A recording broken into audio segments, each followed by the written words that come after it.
they shut down the factory. Clearing the fog, speaking truth to expose the forces of greed on We Act Radio, 1480 AM. This is Margaret Flowers. And Kevin Zeese is here as well. Good to see you again. Yes, and today we have an important topic to talk about. The whole show is going to be devoted to the topic of nuclear energy. Great. And we're going to start out with Arnie Gundersen. Arnie is a former nuclear industry insider and now an independent consultant and chief engineer with Fairewinds Consulting. He wrote about the recent Diet Commission report about Fukushima, that he's been saying for almost a year that Fukushima was a man-made disaster and that we face the same sort of risks here in the United States. Welcome to our program, Arnie. Hi, thanks for having me. Happy to have you on with us. We really appreciate it. What is the Diet Commission report? Give us just our listeners know what that is. Well, the Diet is the equivalent of the Japanese of the legislature in Japan, and they had a commission of members of the legislature. They're not technical PhDs in nuclear. They are essentially citizen legislators, and they looked at Fukushima to determine what they felt were the real root causes of the accident. I was over in Tokyo back in February and got to talk with them for about 3 hours, and they were just concerned citizens who were dedicating a half a year of their lives to try to get to the bottom of it. Wow, that's a pretty interesting approach to looking at problems that we don't seem to copy here. I like that. So what did they find? Well, they found that there's an insidious relationship between the owners of the power plants, and there's essentially 9 huge utilities in Japan, and the government. Well, that sounds like the United States. They would like to. The government of the United States would like to say there's different, but but they basically within Japan, the regulator reports up through the most powerful ministry in Japan, but it's a pro-nuclear, pro-energy regulator. So they're whatever attempt they might have made at regulation was being sat on by higher-ups in the chain. So you write that they actually knew ahead of time that there were risks, but they downplayed the risks of the Fukushima reactor? Yes. It's absolutely clear that for the last 20 years at least, independent scientists were saying that the record, if you walk along the beach and you walk inland, they could determine that about every 600-700 years a huge tsunami would come. And this is a tsunami on the order of what hit Fukushima. So the odds of a 14-meter, a 45-foot high tsunami were about once in 700 years, and the Japanese thought that was more like a once in a 100,000-year event. So yeah, they had plenty of warning, and then Tokyo Electric continued to meet with the regulator and pencil the problem away. Now, did they have warning that the plant couldn't handle that kind of a wave? Yes, the plant could only handle about a 26-foot wave. Wow. So they knew it could only handle a 26-foot wave. They had scientists saying a 45-foot wave was likely. And they basically sat and convened meetings about it for 20 years and never did anything about it because the experts weren't in the clique, in the scientific priesthood, if you will, that they were listening to. And then in the report that you did with Greenpeace, you said that the emergency plans and evacuation plans that they had put into effect were not sufficient when the disaster occurred. Yes, Greenpeace picked that out, and the Diet also said that. Of any people on the planet, the Japanese have the best emergency plans because earthquakes happen. So one would have expected they would have reacted the best. And if that's the best humankind can expect, we have serious problems with emergency planning on the American nukes. Yeah, I always thought that one way to kill nukes in the United States was to actually have a fire drill, kind of an evacuation drill. Let's do an evacuation drill from New York City, for the plant that's upriver, and see how that worked out. I think that would end nuclear. Assumptions on emergency planning. For instance, they assume that if the accident occurs during school, mothers will not hop in their cars and drive to school to get the kids. Wow, the opposite. As a mother of 3, I can say. The opposite is true. Right. Right.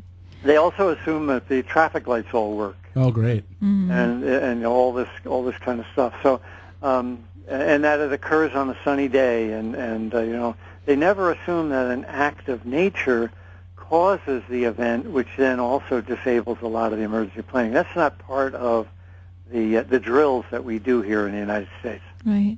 So that obviously played a major factor in not being able to evacuate adequately. Yeah, there's two pieces. The first piece was they had the prior warning from experts for years.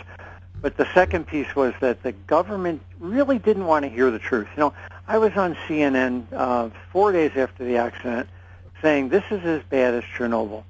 And the Japanese finally admitted it 8 weeks later. Right. And in the meantime, you've got women and children that should have been evacuated out and weren't, all because I don't think they really wanted their bosses to know how serious the problem really was. Now, I've read some articles, and I don't completely understand them. Maybe you can explain them a bit, about the risk not being over, that there's actually some even bigger risks ahead from this this disaster, from this man-made disaster? Yeah, the Unit 4 is the one furthest on the left as you look at them. And all of the fuel was removed from the nuclear reactor, but it's out of the nuclear containment, and it's still physically hot. You know, when the chain reaction stops, that doesn't mean the fuel gets cold, because there's lots of residual products called daughter products that decay. Well, it takes like 5 or 6 years for them finally to get cool enough. Now, the building is obviously beat up, and if there's another earthquake, it will collapse, and then you can have something called a fuel pool fire. Brookhaven National Labs looked at a fuel pool fire and determined that you can expect 186,000 cancer fatalities from it. 186,000, and what kind of a geographic range? Well, they were looking at a 40 square mile area would have to be permanently evacuated. Wow. Permanently. Yeah. Now, this one would actually be worse because there's more fuel in this pool than Brookhaven looked at. But it's the kind of event that could easily cut Japan in half. If the winds are blowing toward China, as opposed to out to sea, it will deposit radioactive material inland in quantities such that you couldn't use the land for 300 or 400 years. And would that kind of a disaster have impact in other, like North America? Yes, it really. It depends. It depends. If you if there's you need about a Richter 7 earthquake. They don't happen every day, right. But we know one happened 2 years ago, so it's not certainly within the realm of possibility. If the fuel is not cooled, it will burn, and it will volatilize and go airborne. Blow across the Pacific and at least nail the Cascades. It may not. It may not do much beyond the Cascades, but we found from the first accident. So the Cascades meaning the west coast of the United States. Yes, anything to the west of the mountain range that butts up against the Pacific. It's like a rainforest there, and the air comes across, hits the rainforest, comes down, and it's pretty clear that Seattle, Portland, and Vancouver got nailed by radiation back in April of last year from Fukushima. And the same thing would happen, but even more so because there's more radioactivity in this fuel pool at Unit 4. So, it's a serious concern. And the only solution is to get the fuel out as fast as possible. And Tokyo Electric has taken their time. And what do you think is behind that? Money. I don't think Tokyo Electric has the cash. And they're basically fighting an accident based on what cash is available, as opposed to fighting the accident based on the fact that human lives are at stake. But it is something that is solvable if the money was put into it.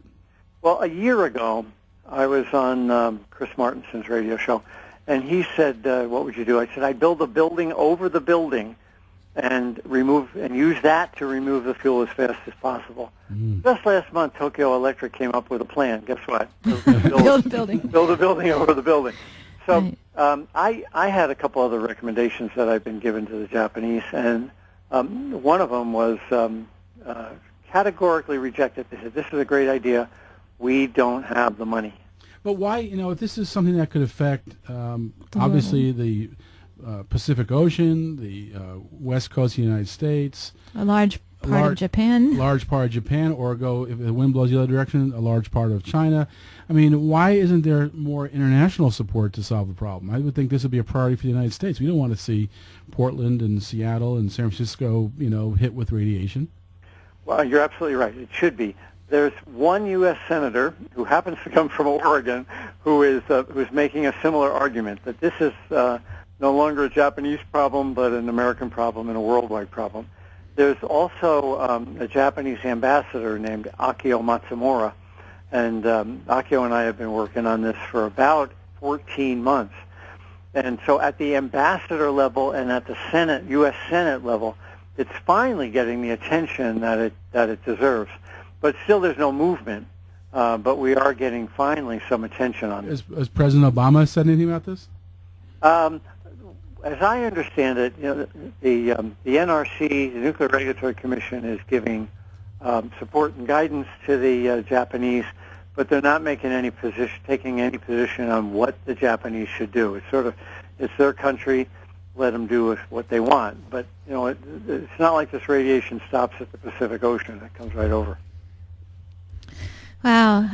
So I'm hoping we need to take a short break, and I'm hoping when we come back we can talk a little bit about some of the other statements that you made, saying that the Diet Commission report may be misused in the United States to say that similar accidents can't happen here, and what really are the risks here in the United States.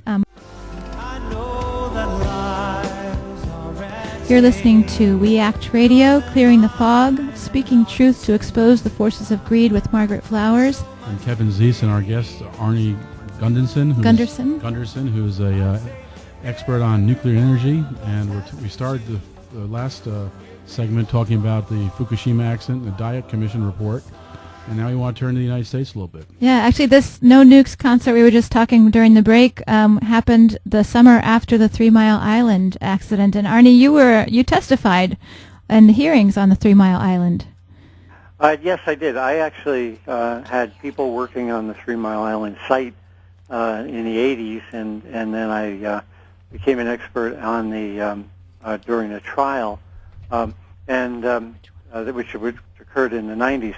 I have to add, though, I have another song for you to add to your playlist there. Harry Chapin wrote a song called "The Rock," and it talks about someone who sees a danger and the rest of the world does not. I recommend your listeners listen to it. It's a good one. That sounds like a good one worth talking about. So we want to talk about what the Diet Commission report means to the United States. How do you see that playing out here? Well, I see the same problems in the United States that the Japanese have. We've got a cloistered group of executives who only speak to experts who give them the answers they want, and they then speak to the Nuclear Regulatory Commission. And it really is what someone has called for years now a nuclear priesthood. Unless you're part of the established orthodoxy, you are shunned. Now, that's happened here in the States repeatedly. The most recent one is with Chairman Yasko, who was basically run out of town over the last 6 months. The industry got Congress to hold congressional hearings about his management style. What was he in charge? Tell us about him. He was the chair of the Nuclear Regulatory Commission. I was asking Arnie to tell us. I'm sorry. I know you know the answer, though. I'm sorry, too. I'm kind of an insider user. Yeah, he and all he was, there's 5 commissioners. He was the chair, appointed by President Obama. He wasn't an anti-nuclear guy. He was just a regulator trying to regulate. And on Fukushima, for instance, he insisted that modifications be made to power plants on a expeditious schedule in order to accommodate what we've learned. And he encountered resistance from the industry and from the 4 commissioners other than himself, who every commissioner has been personally vetted by NEI, which is the trade organization, Nuclear Energy Institute. For the last 20 years, the people that are responsible for promoting nuclear have been personally vetting the commissioners who are responsible for regulating nuclear. So I don't think that's much different than we have in Japan. No, it sounds the same. A former chairman, Peter Bradford, said, there are no Democrats and Republicans when it comes to nuclear. He says they've all been co-opted by the industry. So well, that's not only a problem with nuclear energy, it's an issue on many issues that we work on. Yeah. So anyway, this chairman was removed. Yes. Well, he resigned, and he was just replaced by someone named Allison McFarland, who came from one of the universities in Virginia. So she's apparently quite talented, and I wish her well. Well, I hope that she shows some independence from the industry.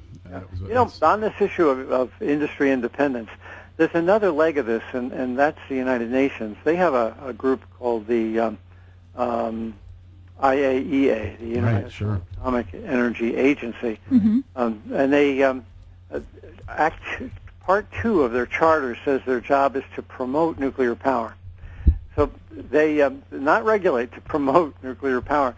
So they were in Japan for 20 or 30 years writing glowing reports about the Japanese. And if these problems were so evident and so uniquely Japanese, my question is, where was the international watchdog? And in fact, we don't have an international watchdog because of the fact that the industry's been co-opted.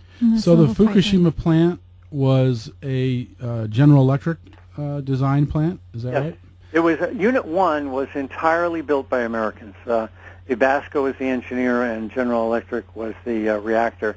Unit 2 was Ebasco and GE, but more Japanese were involved, and they wanted to learn how to do it themselves. So when they got to 3 and 4, it was more Japanese and less American. But the first reactor to explode was Unit 1, and it was all American.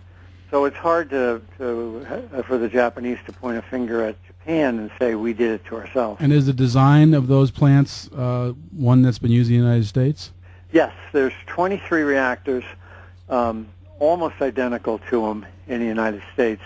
Some just north of Washington, one in New Jersey, one right outside of Boston, one here in Vermont, a bunch just south of Chicago.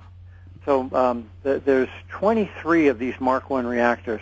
And, it's interesting. When my wife and I were walking right before the accident, and she said, where's going to be the next accident? And I said, I don't know where, but I know it's going to be in a Mark I design. Why is that? 3 weeks later, we had Fukushima. And why? What's the problem with the Mark I design? Well, it was crummy back in the early 70s when they licensed it. There's an NRC memo that was FOIA'd, and it shows that in 1972, the NRC regretted ever having licensed it. But if they took the license back, they were afraid they would kill nuclear power forever. Wouldn't be such and a what was the thing. problem with the design? What were they critical of? It's too small. There's too much power in too small a place. A lot of reactors have enormous containments, and the containment on the Mark I is less than 10% the size of all the others. During the accident... Less than 10%? Yeah. Wow, that sounds tiny. Yeah, it's a very tiny containment.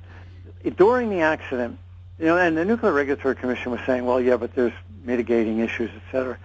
But during the accident, 3 days in, a guy named Chuck Castro, who's at the Nuclear Regulatory Commission, a real high-level guy, blurts out in a phone call, these Mark I's are the worst containment in the world.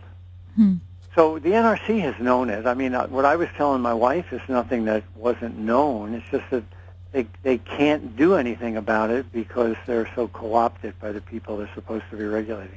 It doesn't seem like that would be a problem that's not solvable, though. I mean, if the idea is just to expand containment, can't they just build additional containment areas for these plants and solve the problem? Well, on the Mark I's, they're 40 years old. Almost all these are pushing 40, and the NRC just gave them a license for another 20. And the problem is if you put a containment over the containment, they get so expensive that it's cheaper to shut them down. Interesting. Now, the Yankee nuclear reactor up in Vermont, Vermont Yankee is also 40 years old. I mean, if they licensed it for 40 years, is there a reason why they picked that time frame? How reliable is it now? Is there a lifespan for these things? Yeah. Well, I was and Vermont Yankee is the same design as Fukushima, by the way. Mm-hmm. I started out right out of college in '72, the same year Vermont Yankee got its license, and the documents, when we designed them to last for 40 years. Now, what they've gone back over is sharpened their pencils and said, well, yeah, but the stresses really weren't as bad as we thought. With the new computer codes, we can get another 20 out of them. The problem is it's a ratchet that only goes one way.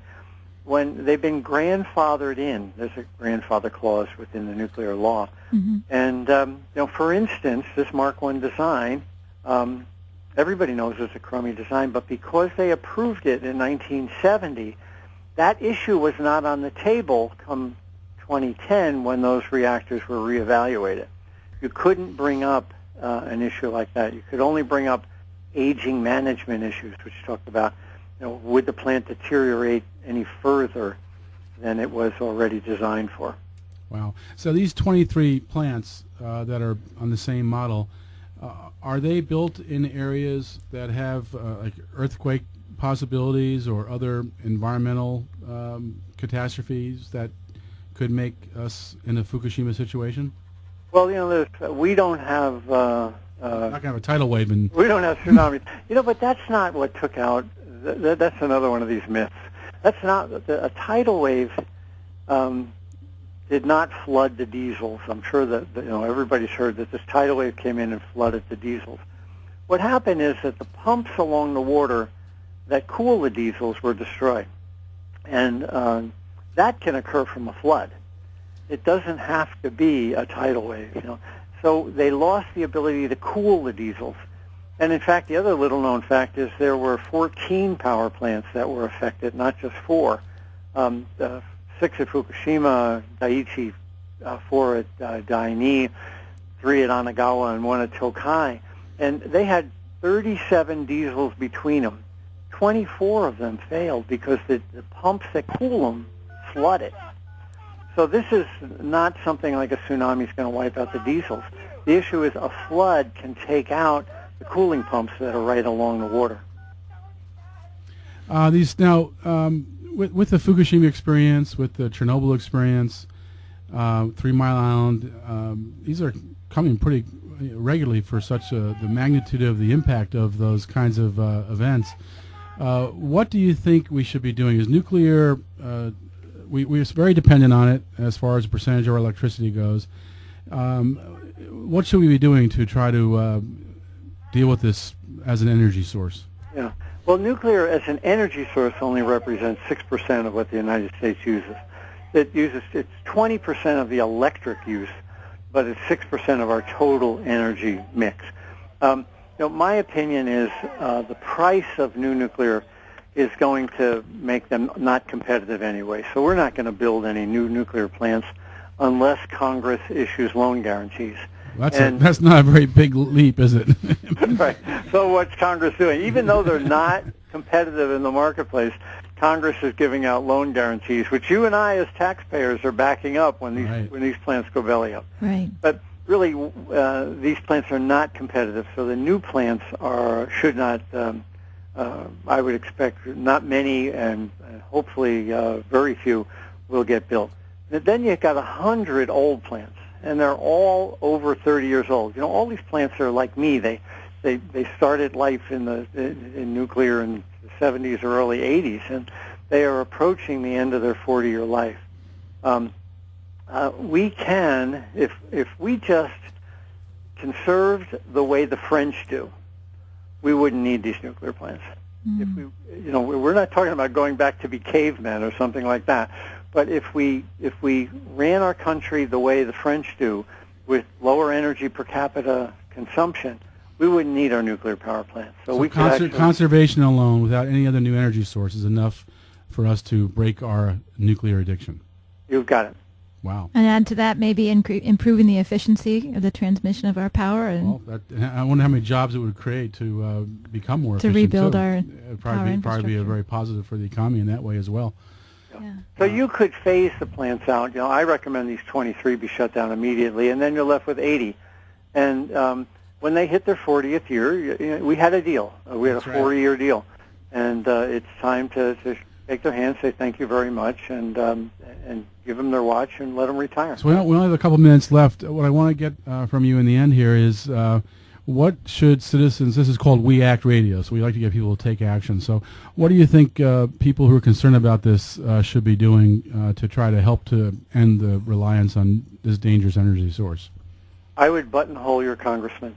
There's also a couple really active groups that you could send some money to, Friends of the Earth, Natural Resource Defense Council, Fairewinds Associates.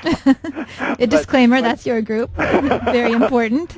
But the real key is in Congress. All roads lead to Congress here. Mm-hmm. If we change the way Congress acts, the regulator will become emboldened to actually regulate, and we'll have safe nuclear plants until they reach the end of their life.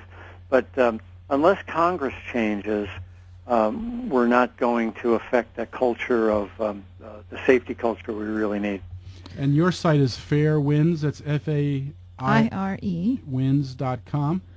Yes, fairewinds.org. .org. And we've had 8 million visitors since Fukushima, and the Huffington Post rated us as the go-to site on Fukushima. So fairewinds.org, if you want to read more about what you're working on and what you're thinking about on this issue. Great. It's the best place to go. Well, we really appreciate your insights, and this is the first half of a show we're going to do on nuclear. And on the second half, we'll bring on Harvey Wasserman, longtime activist fighting nuclear power, to talk more about what his work is now to try to end nuclear power. So thank you so much for joining us today, Arnie. We're going to go out on this break with another song from the... You're listening to Clearing the Fog, speaking truth to expose the forces of greed on We Act Radio with Margaret Flowers. Kevin Zeese as well. And for the second half of our show, we're pleased to bring on our guest, Harvey Wasserman. He's a journalist, author, a democracy activist, and an advocate for renewable energy. He's been a strategist and organizer in the anti-nuclear movement in the United States for over 30 years. Welcome to our show, Harvey. Thank you so much. Oh, good. Glad to have you with us. So how do you see the nuclear... Well, first we should fill Harvey in. Oh, go ahead. The first half of our show, we had Arnie Gundersen on, and he was talking about the Diet Commission report in Japan and the fact that the Mark I reactors, we have 23 of those here in the U.S., and that they pose a real risk. As well as the overall aging of the nuclear plants nationwide. in the country, and right. They're nearing the end of their lifespan. Arnie is a great expert, and Arnie Gundersen has done incredible work. People should go to Fairewinds, Fairewinds, I think it's .org, and right. see his beautiful videos. And I post many of them at nukefree.org, nukefree.org, where sponsored by Bonnie Ray Jackson Brown and Graham Nash, where we post all the breaking news about Fukushima and about renewable energy. Fantastic. Great. So Fukushima, as Arnie told you, I'm sure, it's an apocalypse in progress, is what it is, really. Right. That's right. Because we have this spent fuel pool perched 100 feet in the air, ready to come crashing down, God forbid, if there's an earthquake, which everybody believes there will be one. Mm-hmm. And this is an instance now where people yelling has had an impact, because the Japanese now say they will, as quickly as possible, within the year, hopefully, get those fuel rods down on the ground. Where they can be controlled. It's going to be a really hard thing to do. I mean, this building is collapsing. How do you build and move in equipment to lower down? I think it's over 100. I'm not sure how many tons it is actually. I think it's close to 100 tons of incredibly radioactive material without killing everybody working on the project. I mean, a single spent fuel rod, if you're within 100 feet, will kill you in 5 or 10 minutes, and there's no technology. This has never been done before. So this is going to be really real. And God forbid if they screw it up and these fuel rods fall. This is a sword of Damocles being held over all of humanity, because the amount of cesium in this one spent fuel pool is been estimated at being at least 20 times more than was released at Hiroshima and Nagasaki. So this is a really big deal. All of Japan could be rendered uninhabitable by this. Mm. Amazing, and we face risk of a similar type of situation occurring here in the United States. Harvey, can you tell us what kind of work is going on right now, activist energy, to try to end nuclear energy here in the U.S.? Well, in the U.S., we have a really big fight going on because there are 4 reactors more or less under construction in the United States now, and that's only 4. So that's in a way good news, because they were talking about this ridiculous nuclear renaissance and all these other ideas that we're going to build many, many more reactors here, and it's just not going to happen. So we have 2 under construction in South Carolina, and those plants allegedly are being privately funded. I have my doubts, frankly. I think they're going to come to the federal government at some point, because they're just not going to be able to pull it off. They are soaking the ratepayers of South and North Carolina. Duke Energy has just merged with Progress Energy, becoming the biggest or one of the biggest nuclear utilities in the country, and they have tremendous financial problems. Let's put it that way, and I'll come back to that. The other project is they're already over $500 million over budget and way behind schedule, even though they just started building about a year ago. It's mind-boggling. And these people will not give us a firm price tag, by the way. When you ask these companies, well, how much are these reactors going to cost, they say, well, it's proprietary information. We're not going to tell you. Well, the fact is, they don't know. Yeah. You know, can you imagine walking into a store and you want to buy something and say, well, we can't tell you how much it's going to cost, so just bill your credit card. And so where are these? Where is this plant? This is at the BC Summer site in South Carolina. Okay. And now the other one, which is looking for federal money, is the Vogtle site, Vogtle. That's in Georgia, and that one is 2 more reactors. There are 2 reactors already there. They started construction about a year ago. Mm-hmm. They've already had faulty concrete. I mean, if you use your imagination, if somebody pours faulty concrete at the base of a house or any kind of big building, imagine the problems that arises. I mean, wow. you know, you're doomed from the start. And then they've also showed up with substandard rebar steel that doesn't meet the specifications laid out in the plans for the plant. Are these cost cutting things, or what's the reason that's happening? Who knows? You know, I mean, it could be corruption, it could be incompetence, it could be, you know, yes, cost cutting, but the idea that you're going to cut costs by pouring substandard it's concrete. It's crazy. Beyond crazy. And actually, while we're mentioning concrete, you mentioned the older reactors in the United States. Many, if not most of these reactors, 30, 40 years old, the concrete is definitely starting to crumble. You know, it's just only so long the concrete is going to hold up under any circumstances.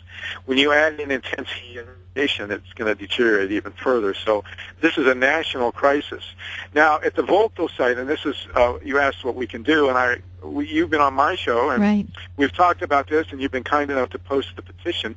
We have a petition link posted at nukefree.org because in 2010, Obama gave or allocated $8.33 billion in loan guarantees to finish the Vogtle plant. This is the first nuclear loan guarantee of a fund of $18.5 billion that was set up by George W. Bush, I believe in 2005. And the Department of Energy has been unable to spend this money because none of the utilities have been eager to build a nuclear plant, even with loan guarantees. So the Southern companies stepped forward, and they've been trying to get this money. But there's been a dispute. We thought until a couple that this was a bit. It turns out that the Office of Management and Budget. Are you still there, Harvey? We're losing your. If you're in a bad spot, maybe if you're on a cell phone, I'm not sure, but we kind of lost your. Here, now you're back. You're back. Now you're here. I'm back. Yeah. Okay. So you were saying the Office of Management and Budget, but again, we're getting a faulty connection. Let's see if we can make this work a little bit better. Still not hearing you very well, Harvey. How's this? That's good. Okay. So the Office of Budget has come forward. And we believe it's all very secretive. And in fact, a Georgia citizen Freedom of Information Act to get any information at all. Negotiations on this 8.33 billion. Yeah. And I posted a piece on this at nukefree.org. The interest rate that is being set for this loan guarantee is 1 to 1.5%, and this is federal money. Wow. So if you can't get a student loan for 1 to 1.5%. You can't buy a house with a loan for 1 to 1.5%, and these guys aren't even being asked to put down a down payment. Pretty amazing. So it is amazing. So we are circulating a petition, which I think you circulated on your websites, right, to stop this loan guarantee from going through. And if we do that, we believe that, or I believe that there will be no more nuclear plants built in the United States. And I think this will be the end. Is there a cutoff for when this decision is going to be made, or? Well, we don't know. They extended it. They're being very vague and secretive about this. We believe that well, of course, if Romney comes in, I think Romney is going to push hard to give them more money. And Obama got loan guarantee. Cylinder Company went bankrupt. That was actually a Bush project. Mm-hmm. It's funny because all the Republicans have been attacking Obama for a Bush Cylinder, project, which was a Bush loan, but they're not attacking him for Volco, which was an Obama loan. Well, that's because they like nuclear. But that's right. I mean, and Obama's been a pretty strong cheerleader for nuclear. He's been a cheerleader, but he hasn't done much for nuclear, and actually he's been stopping yucca. I mean, I'm no fan of Barack Obama, believe me, but with all fairness, he has not allowed Yucca Mountain, the ridiculous repository, although we call it a suppository for nuclear waste in Nevada, to proceed. Now, of course, that's because Harry Reid is the Senate Majority Leader, and so he has approved this $8.33 billion loan. But Obama has been pretty aggressive about renewables. Mm-hmm. And I have to say that, having followed this, having been active in this issue for 40 years next year, we did reach a turning point, 2011. All the major financial journals and all the reports coming in indicate that in 2011, renewables crossed over the line with nukes and became very clearly cheaper. So that if you were, God forbid, Donald Trump, and you had $10 billion to invest in energy, and you didn't care about anything except making a profit, you would still go with renewables. Renewables has crossed over the turning point with nuclear, and according to General Electric, that radical left-wing organization, General Electric, they say they will have solar panels cheaper than coal within 5 years. So the renewable industry, the renewable revolution has really turned the corner. We're beyond the tipping point now, which is a very big deal for those of us who have been fighting nukes. That's gigantic. That's tremendous, and that's a good time to segue into our break. We're going to play the song from your group. It's called Solartopia, and your website, solartopia.org, that talks about green steps to a renewable future. The nuclear plants were built in haste, with too many risks and no place for waste. You're listening to We Act Radio, 1480 AM. This is Clearing the Fog, speaking truth to expose the forces of greed with Margaret Flowers. This is Kevin Zeese. We have Harvey Wasserman on, who's a longtime nuclear or anti-nuclear activist. And pro-renewable. And strong renewable advocates. Right, and we were just talking before this break about the fact that renewable energy has passed the tipping point in this country of being equal to nuclear. Equal to nuclear. In price. Yeah. And hopefully continue to go down. It's far cheap. It's way cheaper now. Yeah, nuclear is so expensive. Go ahead. There's no problem with radioactive waste, of course, with renewables. It creates way more jobs. Right. I mean, my little book, Solartopia, lays out the vision of a totally green-powered Earth. I initially thought of it at 2030, and every time I turn around, there's a new report saying it's getting closer. Earlier. Great. What you have with renewables, first of all, renewable energy will be a bigger industry than the internet. It will be the biggest industry in the history of the world. Yep. We will see in our lifetimes this is not hype. We will see in our lifetimes every car, every building, every machine, every cell phone, every parking lot covered with photovoltaic cells. They're plummeting in cost. and rising in efficiency very, very rapidly. The exact opposite of the nuclear industry. Mm-hmm. The nuclear industry has had a reverse learning curve. They keep getting worse. That's it's right. amazing. That's right. It's amazing those people that still say that, looking at solar and wind and the other renewable resources, that we can't rely on them because wind doesn't always blow and the sun's not always out. And I mean, these people have no imagination. Well, I'll give you two examples of how insane the nuclear industry has actually become. I mean, as I said, I've been on this industry for 40 years, and it never ceases to amaze me. So the first reactor went online in 1957 in Shippingport, Pennsylvania. You'd think they'd have learned something by now. They went in, and there's the reactor in Crystal River, Florida, and they went in and they spent $1 billion to upgrade this thing, and they cracked the containment 4 times. I mean, they will never reopen this thing. It's like taking your car to a mechanic and having them blow the engine. And then the other thing that they did, I mean, among the many, and this is a really big fight, I believe Crystal River, Florida will never reopen. And the other is there's 2 reactors at San Onofre in California between L.A. and San Diego. They're right on the ocean and right next to the highway. If you've ever driven between L.A. and San Diego along the beach there, that's where it is. And there were 3 reactors at San Onofre. One's been shut a long time. Last year or 2 years ago, the owners hired Mitsubishi to come in and upgrade the steam generators, which are a critical part of any nuclear reactor. And they screwed it up. They spent as much as $1 billion. As much as $100 million, and to allegedly make the steam generator work better. And they screwed it up so badly that they've had to shut both reactors, and neither of them. It's highly likely neither will open again. This is 50 years of this industry, and they're still doing things like this. It's astounding.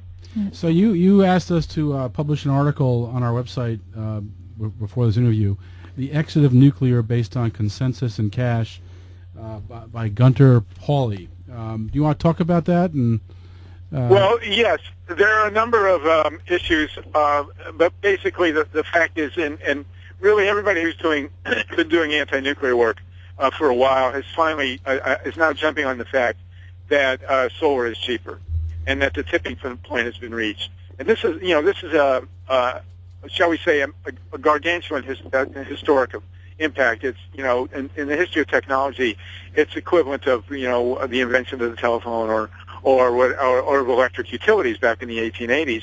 The fact that we are now at the transition point, and that article focuses on Germany. Well, let me talk about Germany very quickly. There's been a big anti-nuclear pro-green movement in Germany for many decades. Right. This past in 2011. They called for a big demonstration, a national demonstration against nuclear power. And in between the time they called for it and the time it occurred, Fukushima happened. Mm-hmm. And, of course, everything went up by an order of magnitude. And the Prime Minister of Germany, Angela Merkel, mm-hmm. who's herself a chemist, by the way, said that she had decided after Fukushima that was it for nuclear. And, we don't know if that's a political story or if it's truly her heart that spoke there, but the Germans immediately shut 8 General Electric style reactors. Wow. And are phasing out the other 11 in the country. So all nuclear reactors in Japan will be shut by 2022. Now, all the pundits said, "Oh, isn't this political? They're caving."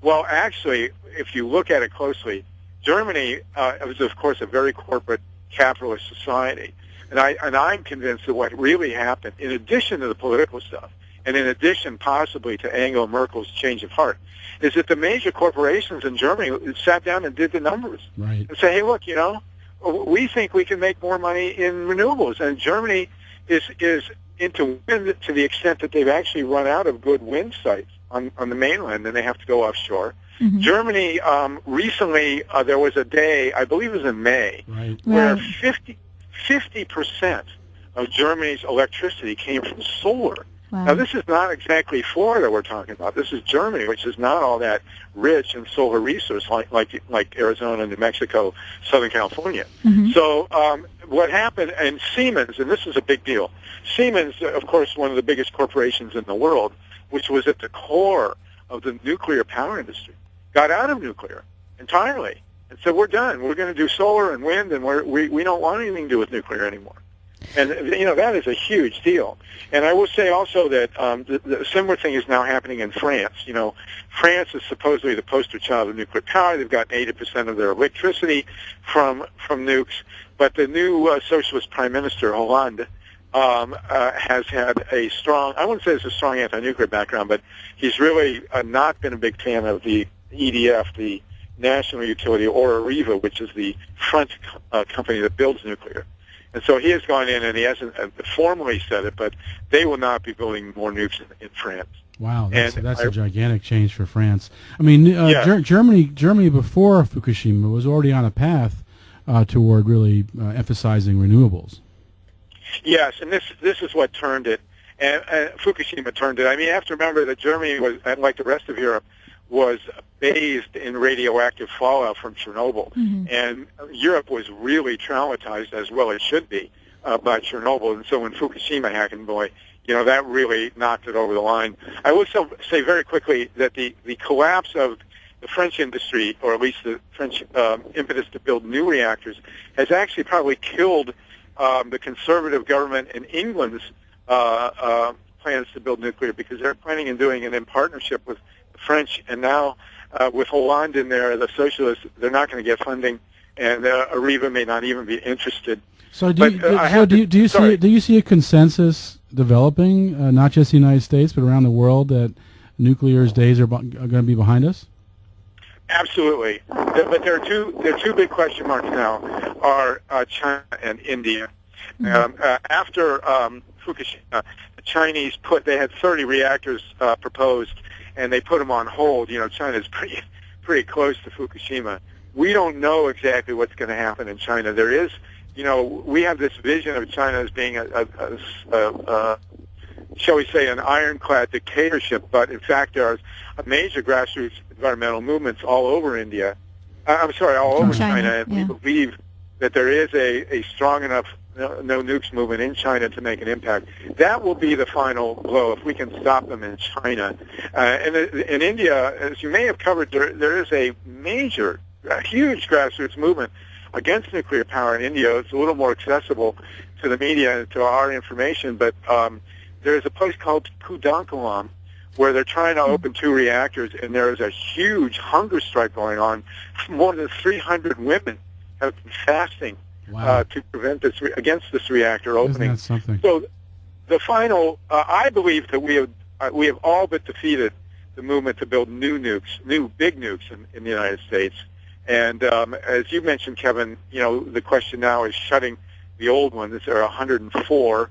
And the industry is holding a really hard line. They don't want to shut any, because I think they're aware that if we start shutting 1 or 2 here and there, the dam will break, and the domino theory will come forward, and a lot more of these reactors will go down. You mentioned India and China and the importance of grassroots movements, and I want to get your impression of that. You've been involved in this for 40 years. How much of this is if there wasn't the grassroots movements, wouldn't the economics and risks of nuclear be sufficient? Or do we need? How important is the grassroots movement? Oh, it's global. It's incredibly powerful. We owe a lot to the internet. People in Europe, Europe is darn close to having a definitive, turn against nuclear. Even throughout the whole continent, there are a couple of countries that are talking about Czechoslovakia, for example. But the grassroots movement there against nuclear is incredibly strong.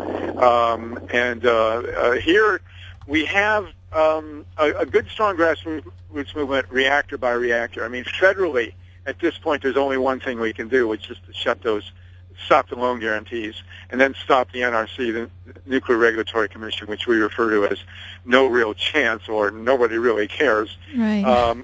From doing all this relicensing. So I would venture to say that every reactor site in this country has a pretty strong, if not very strong, grassroots movement, starting with Vermont, where I'm talking to you from now, actually, where the state legislature has voted 26-4 to shut the reactor here. And now in Southern California on San Onofre. So some of it is situational. When you have a reactor that's particularly vulnerable like these, Indian Point also in New York, a very, very strong grassroots movements, which have gone all the way up to the governor. Well, I hope someday, maybe soon, you can reflect on the importance of the grassroots movement over the last 40 years, because there may be a lot of lessons we can learn in the broader struggle for social against corporate power and the concentrated wealth and the whole Occupy. There's probably a lot we can learn from that. Let me put it this way, Kevin and Margaret. In 1974, Richard Nixon said there would be 1,000 nuclear reactors in the United States by the year 2000. At the time, there were 250 online, under construction, or on order. Our grassroots anti-nuclear movement just got going pretty much that year. And as of 2000, there were 104. And I would say that the grassroots anti-nuclear movement in the United States was responsible for killing upwards of 900 reactor projects. Can you imagine that? That's tremendous. We've run out of time, Harvey. Thanks for joining us. So the website you recommend is nukefree.org. Yes, and solartopia.org is mine, and I'll see you in Solartopia as Occupy wins a totally green-powered Earth. We're with you on that. All right. Thank you, Harvey. So much. Bye-bye. Like I say, go to the Remix button, hit the Remix button. That way you'll have this video and keep up with this. Otherwise, YouTube's just going to control us, guys, and it's really bad.